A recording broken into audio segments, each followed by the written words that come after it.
तो यहाँ 8:05 हो गए तो आप बोला कि कल चलेंगे। चलो वर्णन करते हैं कौन।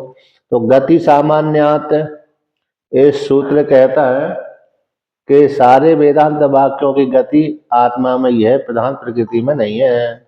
इसलिए प्रधान प्रकृति जगत का कारण नहीं है, बल्कि आत्मा ही जगत का कारण है। चेतन को, सारे वेदांत वाक्य से चेतन को विषय करने वाले हैं, आत्मा को विषय करने वाले नहीं होते। इसी हेतु से आत्मा जगत का कारण है और प्रधान प्रकृति सत्शब्दवाच्य जो प्रधान प्रकृति है वह जगत का कारण नहीं है, जो सांख्यवादी मानते हैं ऐसा। अब कहते हैं यदि तार्किक समय इव वेदांतेषु अपि भिन्न कारण अवगतिर अभविष्यत, क्वचित चेतनम जगत ब्रह्म जगत कारणम, क्वचित अचेतनम प्रधानम, क्वचित अन्य देविति। तो कहते हैं यहाँ पर यदि तार्किक के सिद्धांत के समय, तार्किक सिद्धांत के अनुसार, नैयायिक और कणाद मुनि के सिद्धांत के अनुसार, कणाद और गौतम मुनि के सिद्धांत के अनुसार, यदि जैसे कणाद मुनि और गौतम मुनि क्या मानते हैं, अनेक कारणवाद स्वीकार करते हैं, क्योंकि तो उनके मत में परमाणु जगत के प्रति कारण होते, तो एक के परमाणु जगत के प्रति कारण नहीं होते। तो चार भूतों के परमाणु जगत के प्रति कारण होता है, और आकाश भी, और फिर ईश्वर भी निमित्त कारण। तो कई कारण है उनके मत में।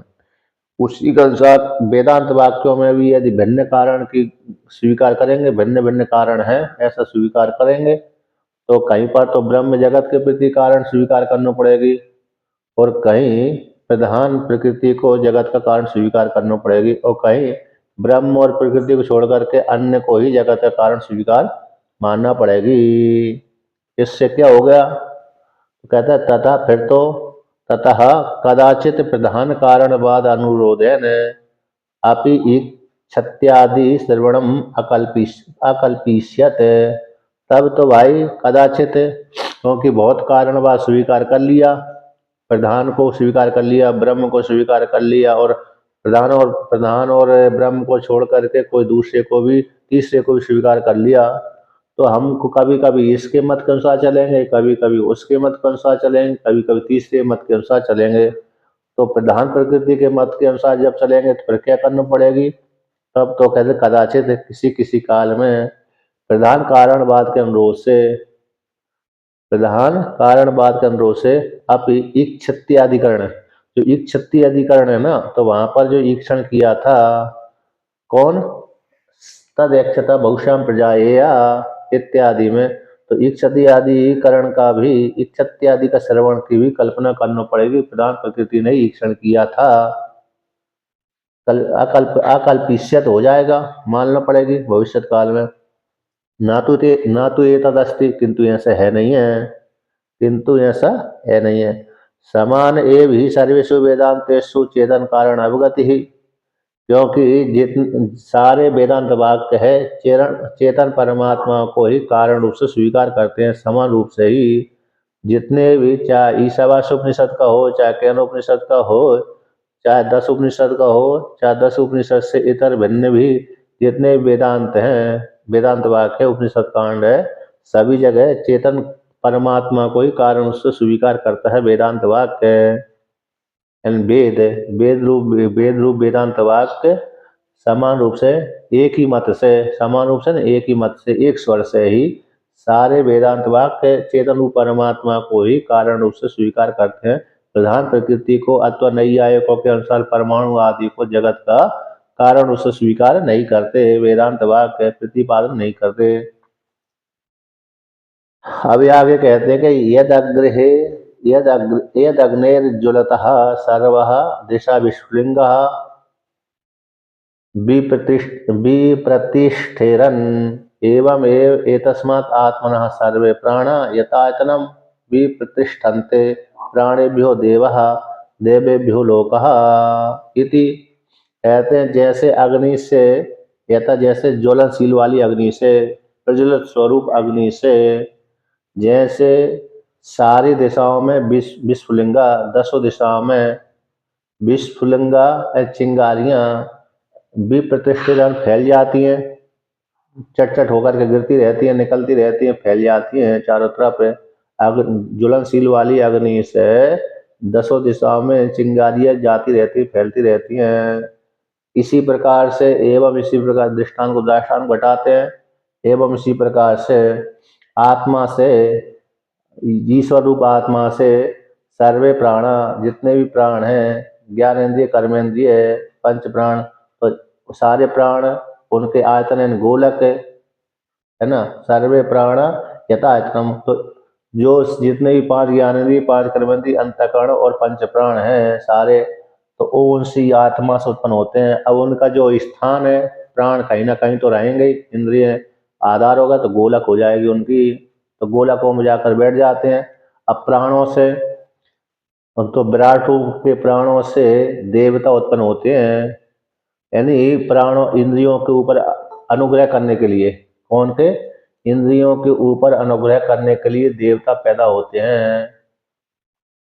विराट के इंद्रियों से, विराट की इंद्रियों से देवता पैदा होते हैं। तो हमारी इंद्रियों की अपेक्षा कहेंगे तो भाई, हमारी इंद्रियों के लिए अनुग्रह करने के लिए देवता प्रकट होते हैं, उत्पन्न होते हैं।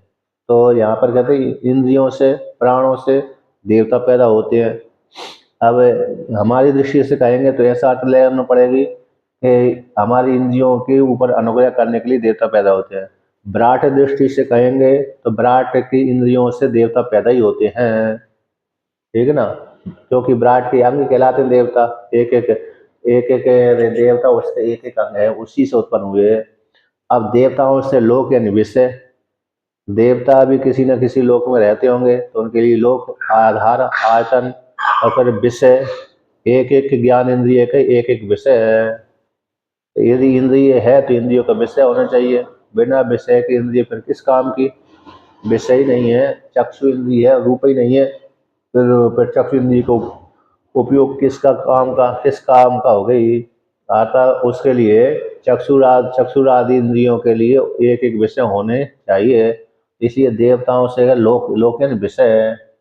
इसलिए कहा गया है, टीका में आया है कि जैसे चक्षुरादि प्राण है, चक्षुरादि यथा गोलक है, गोलकम प्रादुर्भव, इंद्रिय उत्पन्न हो गई, उन इंद्रियों के आधार गोलक आदि उत्पन्न हो गए।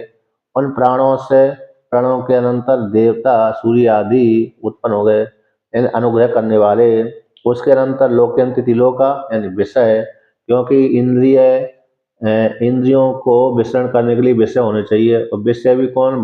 लोक विशेष में ही रहते हैं, लोक विशेष में ही विषय रहते हैं। आकाश में तो कोई रहता नहीं है, आकाश में तो कोई विषय है नहीं है, तो विषय तो कहाँ पर? पृथ्वी पर ही है। रूप आदि का जो रूप है, रस है, आदि है, वो पृथ्वी, हाँ, गंध आदि भी पृथ्वी पे ही होती है, आकाश में भी स्थित हो जाती है वायु के माध्यम से।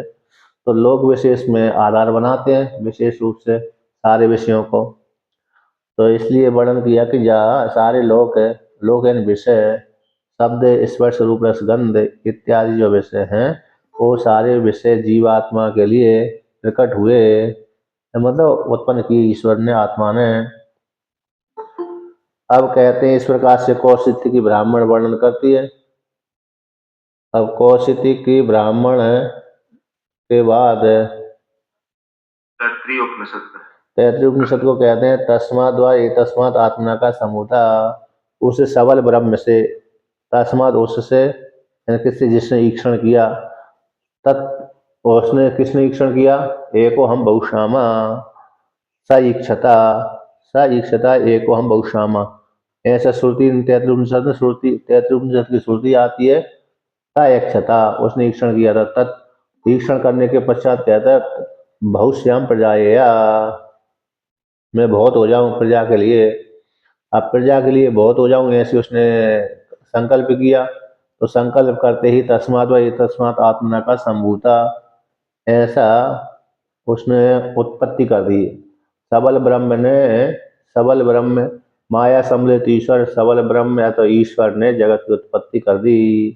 तो अपने आत्मा से ही आकाश की उत्पत्ति हुई, आकाश से फिर वायु, वायु से फिर तेज, तेज से फिर जल, जल से फिर पृथ्वी की उत्पत्ति हुई, फिर पंचकरण हुआ। तो इस प्रकार से यहाँ पर अपन दूसरी छांदोपनिषद की श्रुति कहते हैं 7वें अध्याय वाली कि आत्मता इदम सर्वम, आत्मा से संपूर्ण जगत उत्पन्न हुआ है। इदम सर्वम दृश्यमान जगत है, ये संपूर्ण जगत आत्मा से उत्पन्न हुआ है। इस प्रकार से छांदोपनिषद की श्रुति कहती है। अब प्रश्नोपनिषद की श्रुति क्या कहती है? इति आत्मनः एष प्राणो जायते, तो आत्मा से ही जो 5 ज्ञानेंद्रिय, 5 कर्मेंद्रिय, पंच प्राण, सीधा सीधा प्राण यानी इंद्रियों की उत्पत्ति कर देती है श्रुति, यानी आत्मा से उत्पन्न दिखला देती है। यहाँ पर श्रुति अलग अलग प्रकार से सृष्टि का वर्णन करती है, तो इससे क्या करते हैं, श्रुति का एक मत नहीं है क्या? श्रुति का भी प्राणों की सीधा सीधा ब्रह्म से सीधा प्राणों की उत्पत्ति बतलाती है, कहीं आकाश की उत्पत्ति को बतलाती है, कहीं तेज की उत्पत्ति बतलाती है, कहीं संपूर्ण जगत को एक साथ उत्पन्न कर देती है। तो इसका तात्पर्य ये है श्रुति का कि भाई तुम सृष्टि के विषय में चिंतन मत करो, बल्कि सृष्टा के विषय में चिंतन करो। सृष्टा एक ही है, सृष्टा एक ही है, और सृष्टि तो कैसी है, अलग अलग प्रकार से उत्पन्न कर दी उसने। तो सृष्टा में आदर दीजिए, सृष्टि में आदर मत दीजिए। इसलिए श्रुति ने इस प्रकार से वर्णन कर दिया। तो सृष्टि जिसने की ऐसे वो सृष्टा, तो सृष्टा में आदर देने से प्रतिष्ठा का ज्ञान हो जाएगा, सम्मान रहेगा उसी का, उसी का चिंतन करेगा व्यक्ति। अब सृष्टि में आदर देने लगेगा तो सृष्टि में ही फंस जाएगा।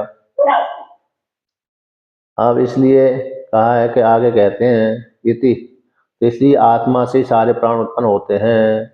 इति आत्मनः कारणत्वम दर्शयन्ति सर्वे वेदांता, जितने वेदांत वाक्य है आत्मा को ही कारण रूप से दिखलाते हैं। यहाँ पर प्रधान प्रकृति आदि किसी को भी कारण रूप से दिखलाते नहीं है।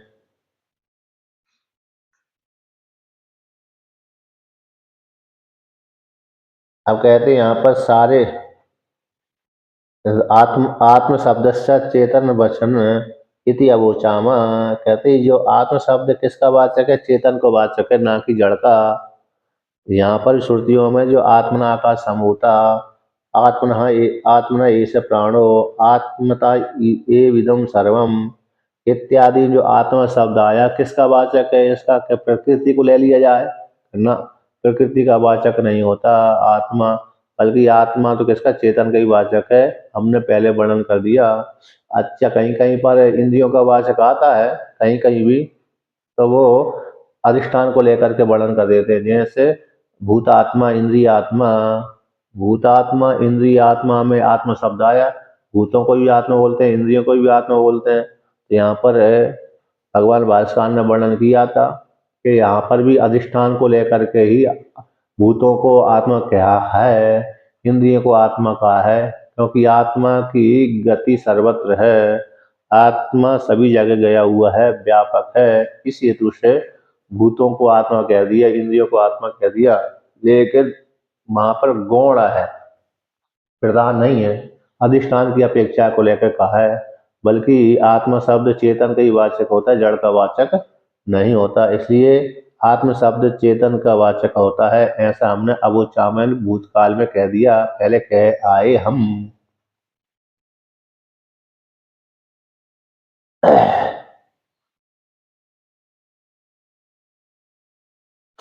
यहाँ पर पूर्व पक्षी प्रश्न कर रहा है कि सारे वेदांत वाक्य स्वतः ही प्रमाण रूप से प्रत्येक ये वेदांत वाक्य स्वार्थ का निश्चायक है, स्वार्थ को निश्चय करने वाले हैं, अपने अर्थ को बोध कराते हैं।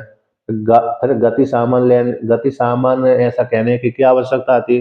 सारे वेदांत वाक्य आत्मा को ही बोध कराते हैं। जब सारे वेदांत वाक्य स्वतः ही प्रमाण रूप से स्वीकार करते हैं, हम स्वतः ही प्रमाण है, क्योंकि वेदांत वाक्य या तो वेद को किसी दूसरे के प्रमाण की अपेक्षा नहीं होती।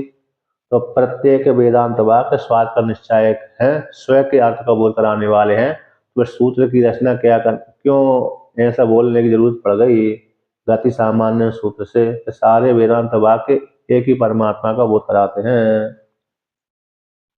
कहते महच्च प्रामाण्य कारणम एतद यद वेदांत वाक्यानाम चेतन कारणत्व समान गतित्वम चक्षुरादीनाम एव रूपादिषु, ऐसे महान प्रमाण कारण है, महत् प्रमाण कारणम, बहुत यानी वेदांत वाक्य आत्मा के विषय में महान कारण है।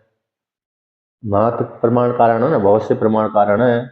इस प्रकार से तो कैसे, जैसे दृष्टांत देते हैं, जैसे वेदांत वाक्य है, वेदांत वाक्य चेतन के कारण में महत् प्रमाण वाले हैं। सारे वेदांत वाक्य चेतन परमात्मा के कारण उससे स्वीकार करते हैं, उसमें हेतु भी बहुत है और समान गति वाले हैं। वेदांत वाक्य चेतन कारण में समान गति को प्रतिपादन करने वाले, समान रूप से बोध कराते हैं। अवगति इनमें समान है। वेदांत वाक्यों से जो अवगति है, ज्ञात है, ज्ञान, वेदांत वाक्यों से जो ज्ञान हो रहा आत्मा के विषय में, तो आत्मा के विषय में ज्ञान होता है कि सारे वेदांत वाक्य आत्मा को ही बोध कराते हैं। उनमें समान गति है, एक ही गति है, भिन्न भिन्न गति नहीं है। तो भिन्न भिन्न गति का अर्थ हो गया कि दूसरे दूसरे कारण को बोध कराना, और समान गति का अर्थ हो गई एक गति का अर्थ, और समान गति का अर्थ हो गया तो एक ही कारण को बोध कराना। तो ब्रह्म रूप कारण को ही बोध कराते हैं सारे वेदांत वाक्य, अन्य प्रधान प्रकृति आदि को बोध नहीं कराते। इसमें महान प्रमाण कारण है। इसलिए सारे वेदांत वाक्यों का चेतन कारण में ही समान गति है।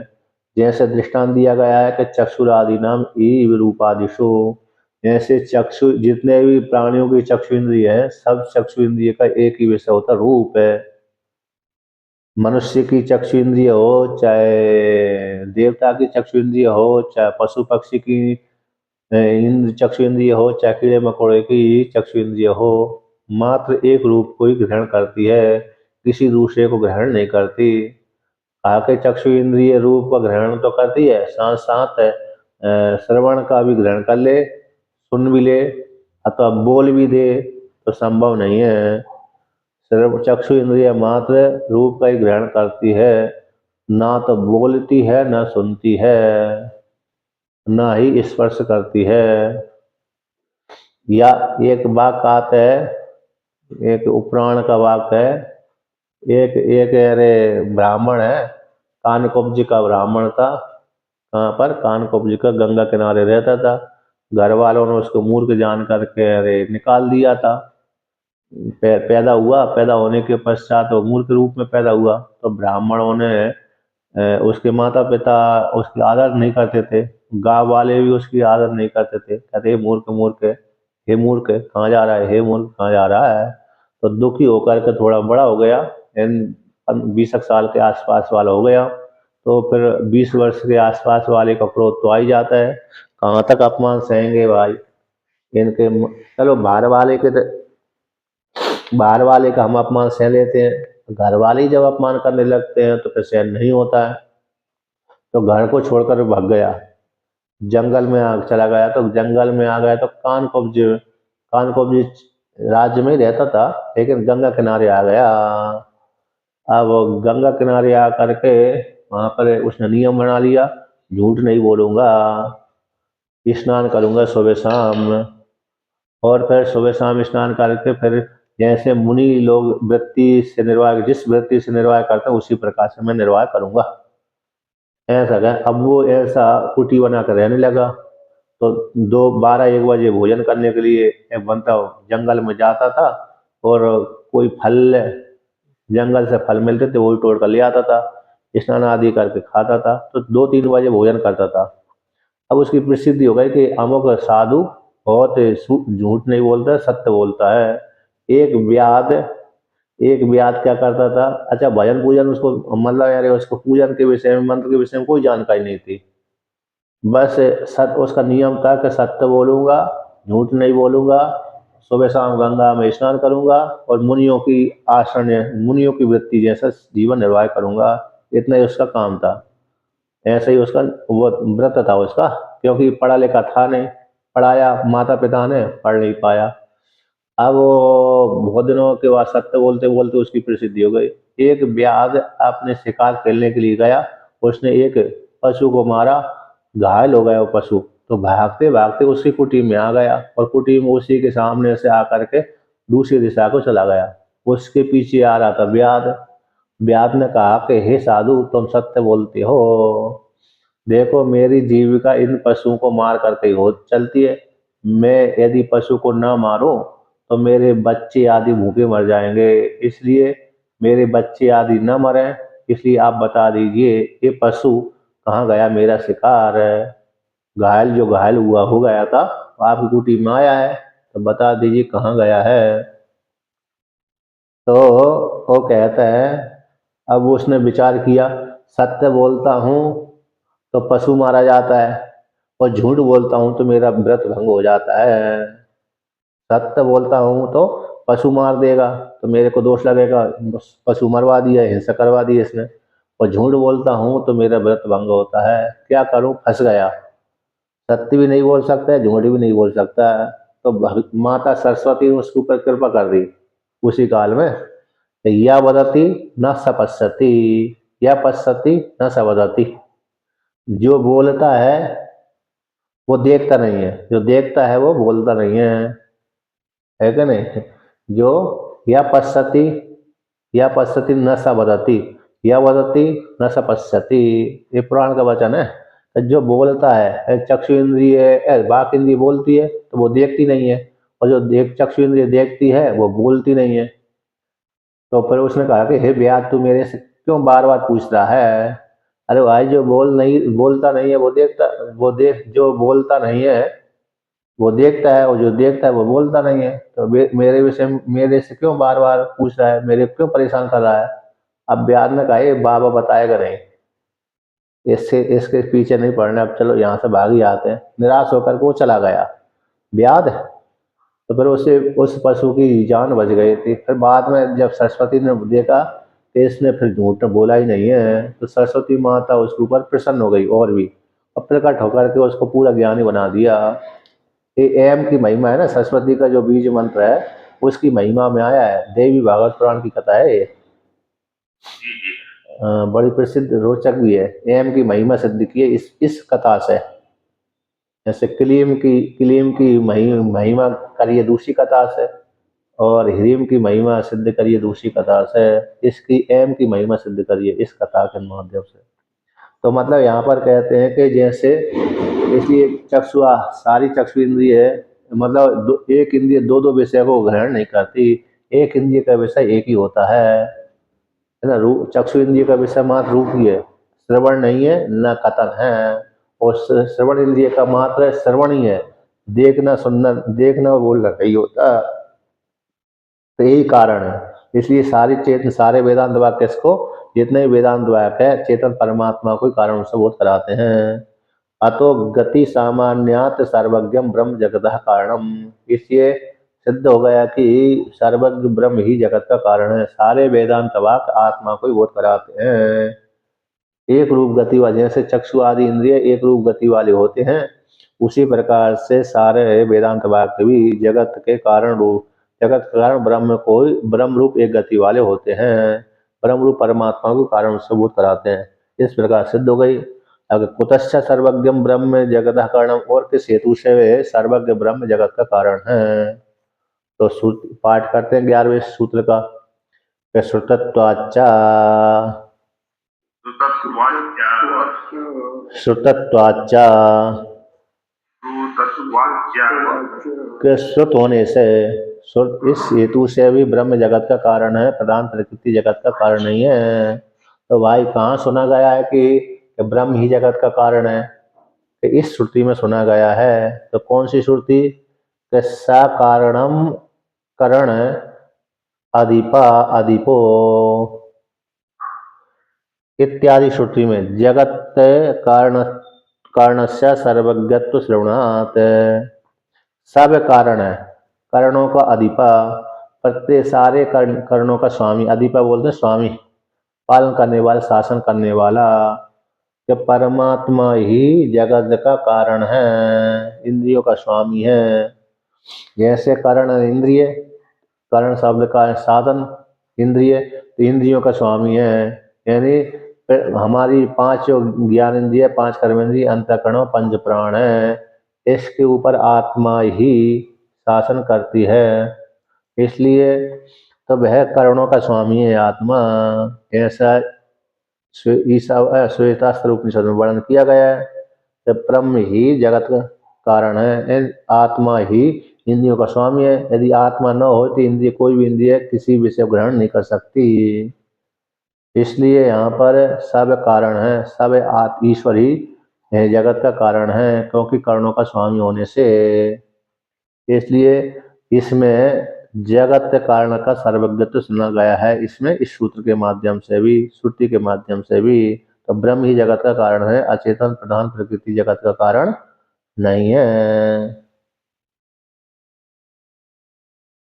इत्यादि लिंगों के माध्यम से अचेतन में वेदांत वाक्यों का समन्वय खंडन करके चेतन वाचक शब्द के द्वारा यहाँ पर भी और भी खंडन करते हैं, इस हेतु से भी।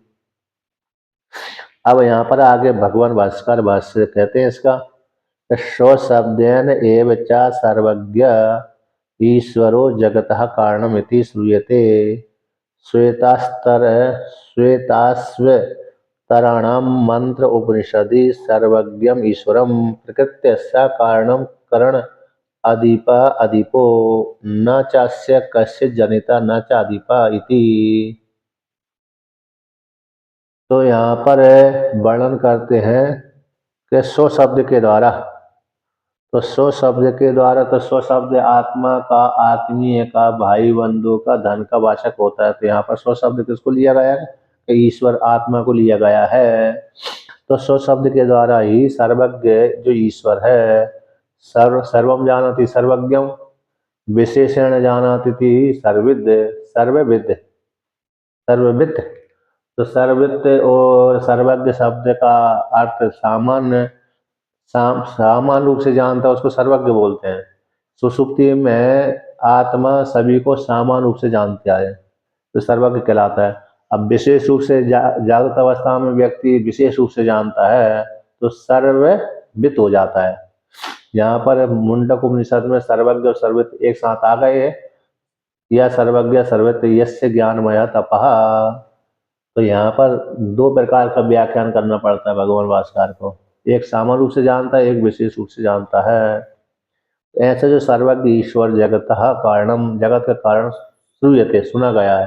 तो कहाँ पर सुना गया है? श्वेतास्त्राणाम, श्वेतास्त्र शाखा वालियों के जो उपनिषद है, श्वेतास्त्र नाम के ऋषि हुए हैं, उनका उस शाखा में उत्पन्न होने वाले व्यक्तियों को श्वेतास्त्र शाखा वाले बोलते हैं।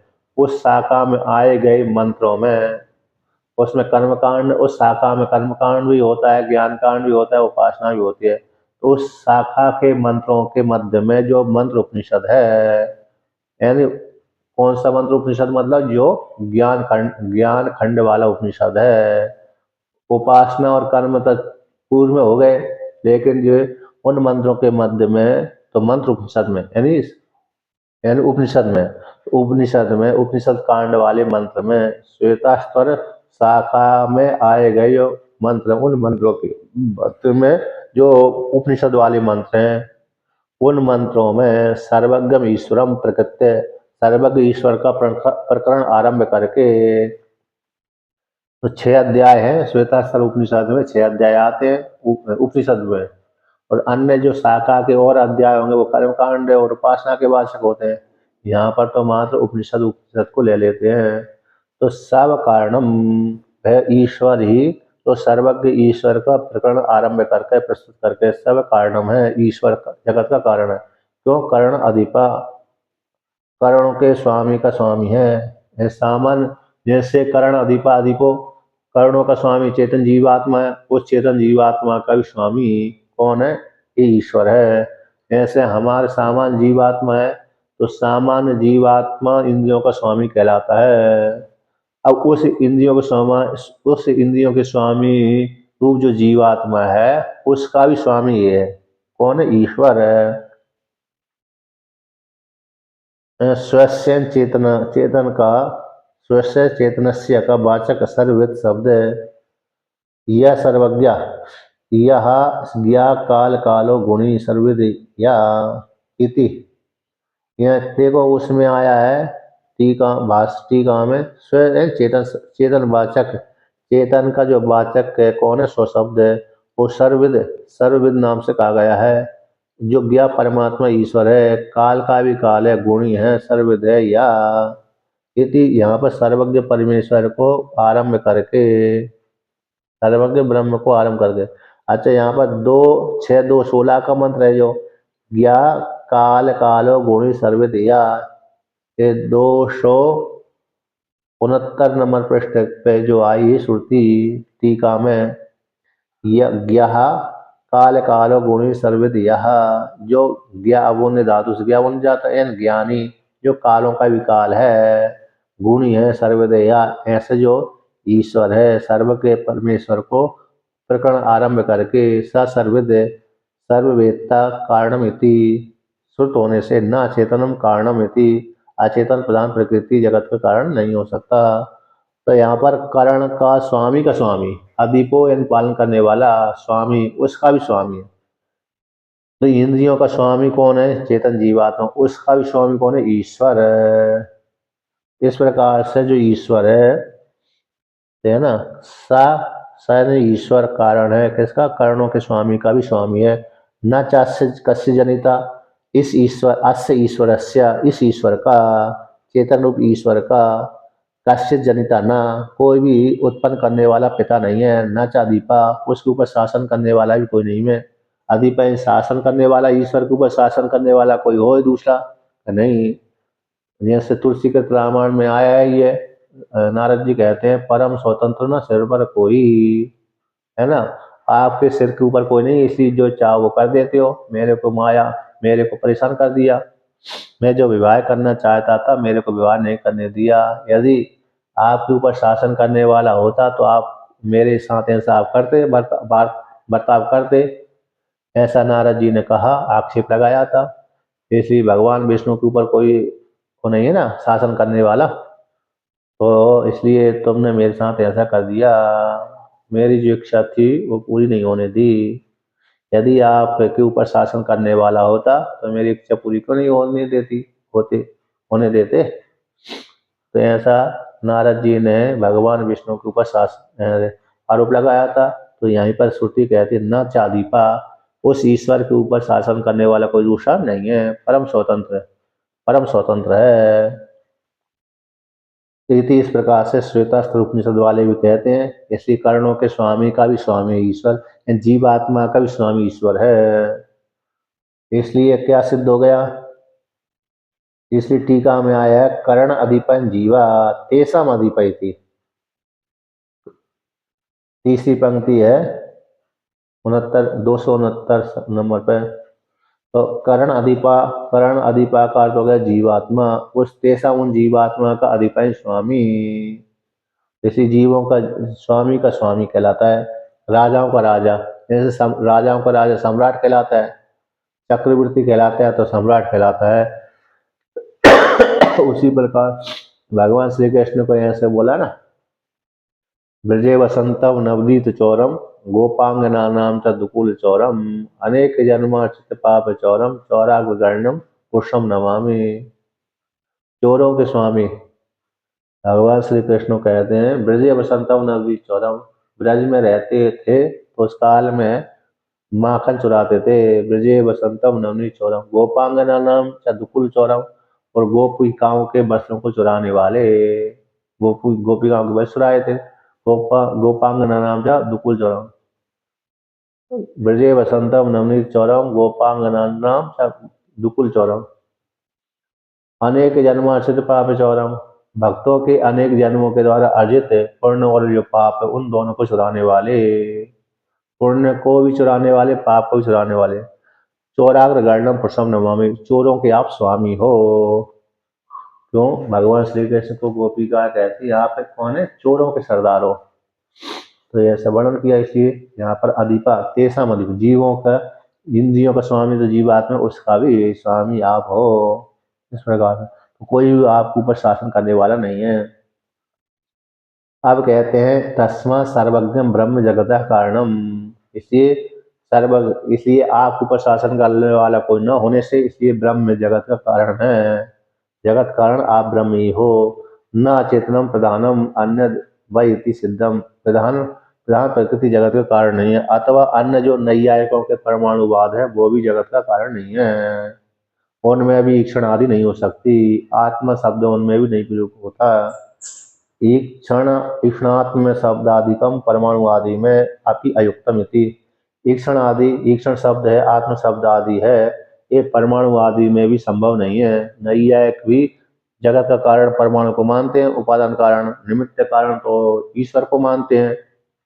निमित्त कारण ईश्वर को स्वीकार करते हैं नैयायिक, लेकिन परमाणु को उपादान कारण स्वीकार करते हैं। तो उस परमाणु में ना तो ईक्षण हो सकता है, ना आत्म शब्द का प्रयोग भी नहीं होता। इसलिए यह से प्रधान प्रकृति जगत कारण नहीं है, क्योंकि ईक्षण आदि और आत्म शब्द का प्रयोग उसमें नहीं होता है। और उसी प्रकार से ईक्षण और आत्म शब्द का प्रयोग परमाणु में भी नहीं होता, इसलिए परमाणु आदि भी जगत का कारण नहीं है। और आदि शब्द से और भी योग दर्शन वाली हो जाएंगे, पूर्व मीमांसा वाली हो जाएंगे, और फिर जैन है, बौद्ध है, चार वाक्य आदि भी आ जाएंगे। ये सभी का खंडन यहाँ पर हो गया। इस प्रकार से इस कौन एक क्षत्रिय अधिकरण पूरा हुआ। अब आनंदमयाधिकरण चालू होता है। तो आनंदमय आदि अधिकरण के साथ पूर्व अधिकरण के साथ इस अधिकरण की संगति का वर्णन करते हैं। तो संगति कैसे लगाते हैं भाई अधिकरण में अधिकरण के? तो पूर्व अधिकरण का सिद्धांत लिया जाता है। इसका पूर्व अधिकरण का सिद्धांत लिया जाता है। तो पूर्व अधिकरण में सिद्धांत है कि आत्मा ही जगत का कारण है, ब्रह्म ही जगत का कारण है, ईश्वर जो आत्मा है जगत का कारण है। अब इसका पूर्व पक्ष कौन है? इसका पूर्व पक्ष है कि आनंदमय जो जीवात्मा है, तैतृ उपनिषद में अन्नमय कोश, प्राणमय कोश, मनोमय कोश, विज्ञानमय कोश, आनंदमय कोश, उसमें जो आनंदमय कोश शब्द आनंदमय कोश आता है वह कोश आत्मा का वाचक है अथवा विकार का वाचक है, कोशों के अंतर्भूत आता है। आनंदमय कोश में जो आनंदमय शब्द जीवात्मा रूप परमात्मा है अथवा अथवा एक विकार मात्र है। जैसे अन्नमय विकार, अन्नमय कोश विकार है, उसी प्रकार से आनंदमय भी कैसा विकार है। तो उस जीवात्मा रूप परमात्मा है अथवा विकार मात्र है। तो इसलिए इसका पूर्व पक्ष लिया जाएगा कि जैसे वहां पर जैसे अन्नमय में जो मैट प्रत्यय विकार अर्थ में आता है, उसी प्रकार से प्रभाय पतित न्याय से तो वो आनंदमय में भी जो मैट प्रत्यय विकार अर्थ में स्वीकार कर लेना चाहिए। जैसे दुकान पे, शराब की दुकान पे व्यक्ति जाते शराब लेने के लिए, शराब का जो दुकान था तो उसमें व्यक्ति शराब पीने के लिए जाते हैं, लेने के लिए जाते हैं। कभी कभी कोई व्यक्ति शराब पीने वाला तो नहीं होता, लेकिन लेने के लिए चला जाता है। दूसरे के कहने से, भाई मेरे तुम जा रहे हो तो मेरे को शराब ले आना, लेकिन पीता तो नहीं है, लेकिन लेके जरूर आ जाता है। अब व्यक्ति ने दूसरे ने देखला कि अमुक अभी तक तो मैंने इसको पीता हुआ नहीं देखा था, लेकिन शराब लेने के लिए दुकान पर तो गया हुआ है, शराब वाली दुकान पर बैठता है, तो सिद्ध होता है ये भी शराबी है, ये भी शराब पीता है। क्योंकि जैसे अन्य व्यक्ति शराब वाली दुकान पर बैठे रहते हैं शराब पीने के लिए अथवा लेने के लिए जाते रहते हैं, उसी प्रकार से इसने भी शराब खरीदी है। तो इससे सिद्ध होता है कि ये भी शराबी है, शराब पीता है तभी तो शराब खरीदी है इसने। तो ये इसको बोलते हैं प्रभाय पतित न्याय। तो प्रभाय पतित न्याय से तो ये भी शराबी कहलाएगा। जो न पीने वाला भी खरीदने के कारण तो पीता नहीं, लेकिन खरीद लिया इसी माध्यम से, अथवा मित्र के साथ गया था, जैसे एक मित्र पीने वाला था, दूसरा उसके साथ चला गया, तो इसने देखा कि अमुक व्यक्ति शराब पीता है, इसके साथ इसका मेल जोल है इसका, तो इसलिए ये भी शराबी है। तो ये हो गए प्रभाय पतित न्याय। और दूसरा क्षत्रियो यान्ति, छतरी वाले जा रहे हैं, कुछ बिना छतरी वाले जाते हैं। तो क्षत्रियो यान्ति के माध्यम से जो छतरी वाले नहीं है उनको भी उसी में गिन लेते हैं कि भाई सारे छाता वाले जा रहे हैं, सारे सन्यासी जा रहे हैं, सारे सन्यासी भिक्षा मांगने के लिए जा रहे हैं, ऐसा बोल दिया। तो मतलब जितने भी भिक्षा मांगने वाले जाते हैं वो तो जाते ही हैं, लेकिन जो भिक्षा नहीं मांगते वो भी उसी में गिन लिए जाते हैं, सन्यासी के बीच में जा रहे थे वो। तो जो प्रवाह पतित बोलते हैं इनको, प्रवाह पतित न्याय। उसी प्रकार से आनंदमय में जो मैट प्रत्यय आया है वो किसका वाचक है? संसारी का वाचक है अथवा ब्रह्म का वाचक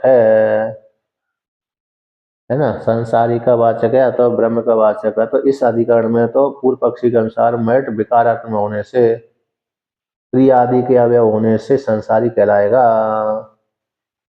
ब्रह्म का वाचक वहां पर नहीं है। इस प्रकार से ऐसा तो इसे तो यहाँ से तो पूर्व पक्षी के अनुसार ब्रह्म का वाचक नहीं, संसारी का वाचक है, उपाधि वाला है। तो वो पूर्व अधिकरण में जो आत्म शब्द कैसा था, आत्मा का वाचक था। यहाँ पर जीवात्मा, यहाँ पर ब्रह्म आनंदमय में जो अरे मैट प्रत्यय विकार हो जाने से संसारी का वाचक मान लिया जाए तो पूर्व अधिकरण के साथ इस अधिकरण में आक्षेप संगति बैठती है। आक्षेप करके कि यहाँ पर आत्मा नहीं, निर्गुण आत्मा नहीं हो सकता, उपाधि को लेकर के तो इसी विकारत होने से उसी कोटि में अंतर्भूत हो जाएगा। जैसे अन्नमय कोश है, अन्नमय कोश से में मैट प्रत्यय विकारत में आता है, उसी प्रकार से आनंदमय कोश में भी, आनंदमय में भी वो मैट प्रत्यय आया है। किसमें आया है? विकारत में ही है। इसी संसारी मान लेना चाहिए, है ना? तो इस प्रकार से वर्णन किया।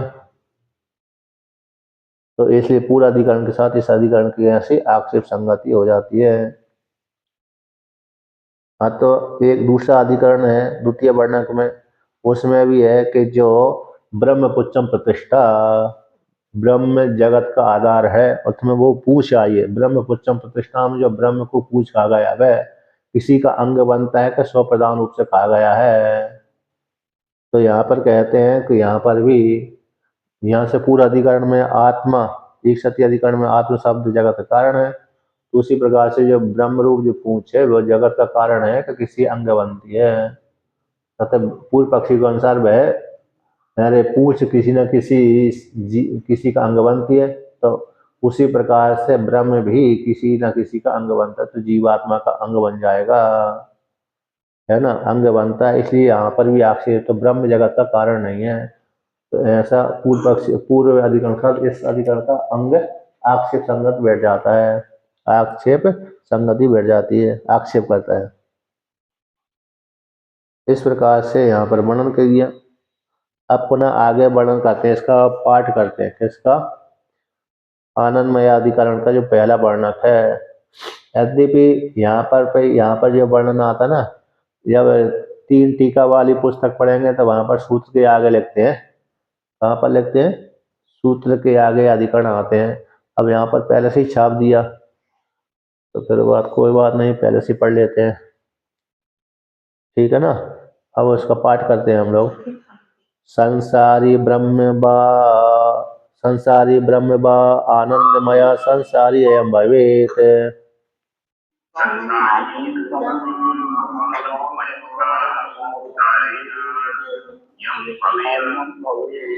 विकारार्थ मैट शब्दात प्रिय आदि अवयव उक्तिता।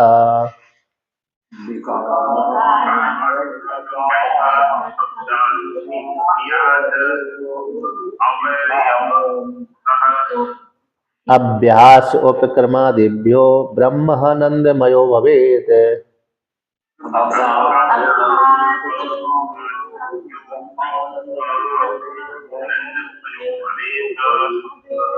प्राचुर्यार्थो मैट शब्दः प्रियाद्यः स्युरुपाधिगः।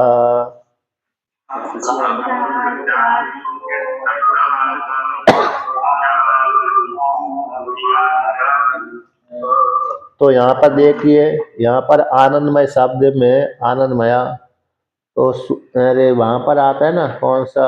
अन्नमय कोश, प्राणमय कोश, विज्ञानमय कोश और आनंदमय कोश में। जो आनंदमय कोश में जो आत्मा आया था, आनंदमय कोश में जो शब्द आया है, कौन सा आया? तस्माद् व एतस्मात् विज्ञानमयात् अन्य अंतर आत्मा आनंदमया। ये श्रुति वाक्य है उपनिषद के द्वितीय खंड के द्वितीय अनुवाक द्वितीय ब्रह्मवल्ली। पहली वल्ली है, उपनिषद में 3 वल्ली आती है, शिक्षा वल्ली, ब्रह्म वल्ली और भृगु वल्ली। 3 वल्ली है, तो उसमें द्वितीय वल्ली जो ब्रह्म वल्ली है उसका 5वां अनुवाक है, कई मंत्र है, ठीक है ना। तो 5वें अनुवाक का मंत्र है, तो इसमें आया है 5 कोशों का वर्णन आता है, अन्नमय कोश, प्राणमय कोश, मनोमय कोश, विज्ञानमय कोश। अब विज्ञानमय कोश के पश्चात पर इसके बाद जो भीतर का जो आनंदमय कोश आता है, तो उस विज्ञानमय कोश के भीतर जो उसकी आत्मा आनंदमय कोश है, इसमें जो आनंदमय कोश शब्द आया, आनंदमय आता है, तो आनंदमय शब्द से परमात्मा ले लिया जाता है, आत्मा जीवात्मा, है ना, अथवा अथवा जीवात्मा, क्योंकि यहाँ पर किसका विकार अर्थ मैट प्रत्यय अन्नमय कोश में जो मैट प्रत्यय विकार अर्थ में आया है, लेकिन यहाँ उसी प्रकार से प्रवाह पतित न्याय से आनंदमय में भी मैट प्रत्यय विकार अर्थ में स्वीकार कर लेना चाहिए, ऐसा पूर्व पक्षी कहना। तो यहाँ पर जो आनंदमय शब्द में जो मैट प्रत्यय विकार अर्थ में, तो विकार अर्थ मान लेंगे तो जीवात्मा हो जाएगा, और प्राचुर्य आत्मा मान लेंगे तो फिर अरे आत्मा हो जाएगा, ब्रह्म हो जाएगा। तो क्या, तो यहाँ पर जो आनंदमय शब्द है संसारी जीवात्मा का वाचक है अथवा ब्रह्म का वाचक है, ये संशय वाक है। आनंदमय विषय हो गया, उसमें संशय कौन होगा, संसारी अथवा ब्रह्म। तो आनंदमय जो विषय है उसमें संशय कौन सा है कि आनंदमय शब्द संसारी जीवात्मा का वाचक है अथवा ब्रह्म का वाचक है। तो सिद्धांति पूछता भाई किम प्राप्तम, क्या प्राप्त हो गया, आपको क्या लगता है, आनंदमय शब्द को लेकर के आप क्या मानते हो। तो पूर्व पक्षी कहता है, आपने मत सुनाते हैं कि अयम संसारी भवेत, यह संसारी है। तो पूर्व पक्षी से सिद्धांत पूछा क्या कारण है, किस कारण से आपने इस आनंदमय शब्द को लेकर के संसारी वर्णन कर दिया, कि भाई क्योंकि मैट प्रत्यय का प्रयोग चल रहा है प्रवाह पतित न्याय से, क्योंकि अन्नमय कोश में आपने मैट प्रत्यय को प्राचुर्य अर्थ में ग्रहण नहीं किया, बल्कि विकार अर्थ में ग्रहण किया। मैट प्रत्यय 2 अर्थों में प्रयोग किया जाता है, एक विकार अर्थ में, एक प्राचुर्य अर्थ में। तद्धित के प्रत्यय किनके प्रत्यय तद्धित में आते हैं, तो वहां पर जो मैट प्रत्यय है बेकार अर्थ में भी आता है और प्राचुर्य अर्थ में भी आता है। प्राचुर्य शब्द का अर्थ होता है ढेर का ढेर, बहुत समूह, बहुत ढेर हो गया, और विकार का अर्थ हो गया थोड़ा सा किसी का अंग है, जैसे हमारा शरीर का अंग कौन हो गया, हाथ पैर आदि जो विकार कहलाते हैं। तो ढेर का बोल लिया, ढेर का बोल दिया, जैसे जल की राशि, पूरा समुद्र ढेर का ढेर हो गया, अन्न की राशि ढेर कहलाती है, तो प्राचुर्य कहलाता है। तो इसलिए यह संसारी मान लिया जाए, तो उसमें हेतु देता है कि विकार अर्थ मैट शब्दात, तो विकार अर्थ में मैट प्रत्यय का प्रयोग किया गया है श्रुति में, अन्नमय कोश में, प्राणमय कोश में, मनोमय कोश में, विज्ञानमय कोश में जो मैट प्रत्यय आया विकार अर्थ में आया है, उसी प्रकार से आनंदमय कोश में भी जो मैट प्रत्यय आया है वह विकार अर्थ में है।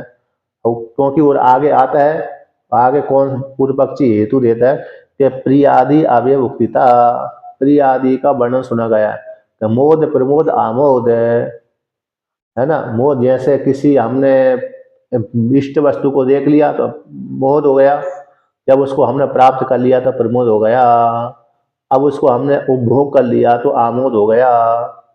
तो प्रिय आदि, प्रिय प्रिय हो गया, इष्ट वस्तु को देखने से प्रिय, और प्रिय प्राप्य और आमोद, प्रिय शब्द कह दिए ना, हाँ प्रिय मोद प्रमोद, प्रिय ऐसे प्रिय मोद प्रमोद ऐसा प्रयोग करते हैं, मोद प्रमोद आमोद ऐसा प्रयोग कर दिया, ऐसा कर देंगे तो तीन आगे पीछे करना पड़ेगा ना, प्रिय प्रिय मोद प्रमोद ऐसा कर दिया। प्रिय शब्द से तो इष्ट वस्तु को देखने से प्रिय लग गई हमको, अब मोद शब्द से वहां पर हमने खरीद लिया उस वस्तु को, और मोद प्रमोद कर लिया मतलब उपभोग ही कर लिया है। हाँ जैसे रसमलाई देख ली दुकान में गए तो प्रिय हो गई, और क्या पर वो पैसा जेब में थे ही तो खरीद लिया तो मोद हो गया, अब खा लिया मुख में चला गया तो प्रमोद हो गया। अथवा मोद प्रमोद आमोद इस प्रकार से प्रयोग करेंगे तो ये हो जाएगा, जब अरे खरीद लिया देख लिया तो मोद हो गया, खरीद लिया तो प्रमोद हो गया, उपभोग ही कर लिया तो आमोद हो गया। जाड़े में गुड़ की जलेबी जैसे ठाकुर साहब को बहुत प्रिय है, गुड़ की जलेबी। हाँ, गुड़ की जलेबी फायदेमंद होती है। तो यहाँ से इसलिए चलना पड़ेगा खाने के लिए ठाकुर साहब। तो, चलेंगे। तो इस प्रकार से देखिए यहाँ पर कहते हैं मैठ प्रत्यय विकारार्थ में प्रयोग किया गया है, इसलिए प्रिय आदि अवयव के कथन होने से तो आनंदमय शब्द यहाँ पर संसारी का वाचक है। तो सिद्धांती कहता है ऐसी बात नहीं है। अब सिद्धांती आता है ना, अभ्यास और उपक्रम आदि के माध्यम से, अभ्यास और उपक्रम आदि के माध्यम से ब्रह्म आनंदमय भवेत। अभ्यास किया गया है, उपक्रम कहाँ गया, सत्यम ज्ञानम अनंतम ब्रह्म, यहाँ से प्रसंग आरंभ होता है। कैसे होता है, प्रसंग है सत्यम ज्ञानम अनंतम ब्रह्म, इसका प्रसंग चल हुआ, उपक्रम किया गया था। अब आनंदमय का यहाँ पर आनंदमय शब्द कोश है, यहाँ पर आनंदमय शब्द लिया गया है विकार प्राचुर्य अर्थ में, दूसरी जगह आता है ऐसा ही एव आनंदमयो न स्यात्, आकाश आनंदमय आनंदमयो अभ्यासात, तो मतलब पर एव आत्मा आनंदमय भवितुम अर्हति। अभ्यास कहाँ किया गया है, तो ये श्रुति आती है रसो वैसा, रसो वैसा आनंदमयम, तो रसो वैसा श्रुति आती आगे का 7वां अनुवाक है, ऐसा यद ऐसा आकाशो आकाश आनंदो न स्यात्, तो ऐसा ही आनंद याति। यहाँ पर रसम ही लब्ध्वा, रसम ही अयम लब्ध्वा आनंदी भवती, ये जो अनुवाक आता है 33 उपनिषद का 2:7 में, तो 2:7 में फिर आनंदमय शब्द का प्रयोग आता है, आनंद का अभ्यास आता है। तो उसमें और भी को ही एव अन्यत का प्राण्यात है, यदि ऐसा आकाश आनंदो न स्यात्, वहां पर भी आनंद शब्द आया है। आनंद की जो मीमांसा चलती है 2:8:1 में भी आनंद आनंदस्य मीमांसा भवती, स ऐसा आनंदस्य मीमांसा होती, तो वहां पर भी आनंद का वो होता है। कैसा होता है, आनंद शब्द का नाम आता है आनंदम ब्रह्मणो विद्वान न विवेति कुतश्चन, ये भी आनंद शब्द आया, तो आनंद का अभ्यास आया है। अब उपक्रम में भी और अभ्यास और उपक्रम आदि के माध्यम से जो आनंदमय में जो यहाँ पर विकार, यहाँ पर अन्नमय कोश में जो आनंदमय शब्द आया है ब्रह्म का ही वाचक है। किसका वाचक है, ब्रह्म का ही वाचक है, हो जाएगा। तो कहते प्राचुर्य मैट प्रत्यय, तो यहाँ पर जो प्रत्यय किया गया है सुसुप्ति में जो आनंदमय कोश हो गया था सुसुप्ति में, तो वो प्राचुर्य में वहां पर मैट प्रत्यय शब्द का प्रयोग किया गया है, विकार अर्थ में नहीं है। तो फिर वह प्राचुर्य, फिर वह प्रिय, मोद, आमोद आदि जो आए हैं उसमें श्रुति में, वहां पर कहते ना तस्य, किसके, तस्य प्रियम एव सिरा इत्यादि, वो 7वें अनुवाक, अच्छा कितने में, इसमें यार जो 5 कितना 7वां अनुवाक है, 6ठा अनुवाक है, तो 6ठे अनुवाक में जो वर्णन आता है उसी के भीतर है ना, कौन सी श्रुति आई थी, अभ्यंतर, हाँ 5वें अनुवाक में जो आत्मा आनंदमय कोश का वर्णन आता है उसी में ही आगे की पंक्ति है तस्य प्रियमेव सिरा, उसके प्रिय ही सिर है। मोद उत्तर पक्षा, प्रमोद दक्षिण पक्षा, ब्रह्म पुच्छम प्रतिष्ठा इत्यादि वाक आते हैं वहां पर आत्मा आदि। तो यहाँ पर जो उसका तस्य, उसका प्रिय सिरा है इत्यादि जो वाक आए हैं प्रिय आदि, ये तो सिद्धांति कहता है कि उपाधि को लेकर के हैं। किसको लेकर के, विज्ञानमय उपाधि को लेकर के हैं। बल्कि आनंदमय में जो मैट प्रत्यय प्राचुर्यात्मा है, इसी आनंद शब्द परमात्मा का ही वाचक है, आत्मा ये है। सुसुप्ति में जो आनंदमय जीवात्मा होता प्रज्ञान घन होता है, कैसा होता है, वो परमात्मा ही रहता है। उपाधि को लेकर के जीव संज्ञा मात्र होती है। अरे अविद्या रूप उपाधि को हटा दो तो परमात्मा ही होता है, अविद्या रूप उपाधि है तो जीवात्मा संज्ञा हो जाती है। इसलिए वहां पर जो सुसुप्ति अवस्था में जीवात्मा परमात्मा के साथ एकीभूत हो जाता है, और वो सुसुप्ति में जो आनंद जो प्राप्त होता है तो परमात्मा की आनंद होता है, अन्य का आनंद नहीं होता।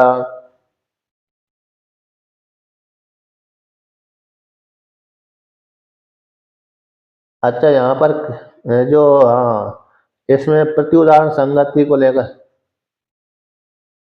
आक्षेप संगति में किसका वर्णन किया था, आक्षेप संगति, प्रत्युदाहरण संगति बैठी है किम तावत प्राप्तम, उल्टा उल्टा हो गया। जो संगति यहाँ पर बैठी ना, संगति पूरा अधिकरण के साथ इस अधिकरण संगति प्रत्युदाहरण संगति, जैसे वहां पर तो आत्म शब्द का अर्थ, हाँ, आत्म शब्द का अर्थ वहां पर है रे परमात्मा का वाचकता, यहाँ पर आनंदमय शब्द में जो आनंदमय शब्द आया विकार अर्थ में है, ऐसा पूर्व पक्षी ने कहा था। तो पूर्व अधिकरण के साथ इस अधिकरण की प्रति उदाहरण संगति बैठी थी। 280 नंबर पृष्ठ पे वो आया ये पंक्ति। तो टीका में नीचे से दूसरी पंक्ति पढ़ा 280 280 नंबर पृष्ठ की नीचे से दूसरी पंक्ति टीका की, प्रति उदाहरण संगति के द्वारा पूर्व पक्ष में आहा, ठीक है ना। तो ये मैंने आक्षेप का वर्णन कर दिया। आक्षेप संगति और प्रति उदाहरण संगति, दो संगति ज्यादा चलती है। तो पूर्व अधिकरण तो स्वामी जी अच्छी तरह से समझाइएगा क्या क्या होता है, जी बता दीजिएगा आराम से। जी जी जी आज तो समय हो गया। सही है। तो इसका मतलब है कि जो प्राचुर्य अर्थ में मठ प्रत्यय है, प्रियादि है ना, प्रियादि जो आए हैं वो तो उपाधि को लेकर के हो जाते हैं। तस्य तस्य प्रियमेव शर इत्यादि जो आए हैं उपाधि को लेकर के। मठ प्रत्यय स्वामी जी हिंदी में कहाँ लगता है? हिंदी के शब्द बोल के बताइए ना। है मैट, अरे यही तो आया मैट प्रत्यय। मैट शब्द है आनंदमय, प्रज्ञान घन, विज्ञानमय, विज्ञानमय बोल देते हैं, आनंदमय बोल देते हैं, अन्नमय। विज्ञानमय, आनंदमय। तो यहाँ पर जो सब में, लगता है ये मठ प्रत्यय है। हाँ सब में मय प्रत्यय है। आनंदमय, अन्नमय, अन्नमय, प्राणमय, मनोमय में जो सब में मय शब्द सब, तो तो जो मय शब्द आएगा वो मैट प्रत्यय है। हाँ, अन्न और मय, अन्नमय तो अन्नमय हो गया, विज्ञानमय विज्ञानमय हो गया, प्राणमय तो प्राणमय हो गया। तो यहाँ पर जो मैट प्रत्यय आया है तो दो अर्थ में प्रयोग कर देते हैं, बेकार अर्थ में, प्राचुर्य अर्थ में, वो सामान्य अर्थ में भी कर देते हैं। ये तद्धित का प्रत्यय है, तद्धित में आता है। तो शब्दों को लेकर के तद्धित प्रत्यय आगे जुड़ जाते हैं। धातु और प्रत्यय बन करके शब्द बनते हैं, उन्हीं शब्दों से फिर तद्धित प्रत्यय जुड़ते हैं, तो अलग अलग अर्थ हो जाता है, अलग अर्थ में प्रत्यय प्रयोग किए जाते हैं, उसी के अनुसार अर्थ लिया जाता है। इस प्रकार से वर्णन कर दिया। अब आगे का अधिकार दूसरा कल चलाइए।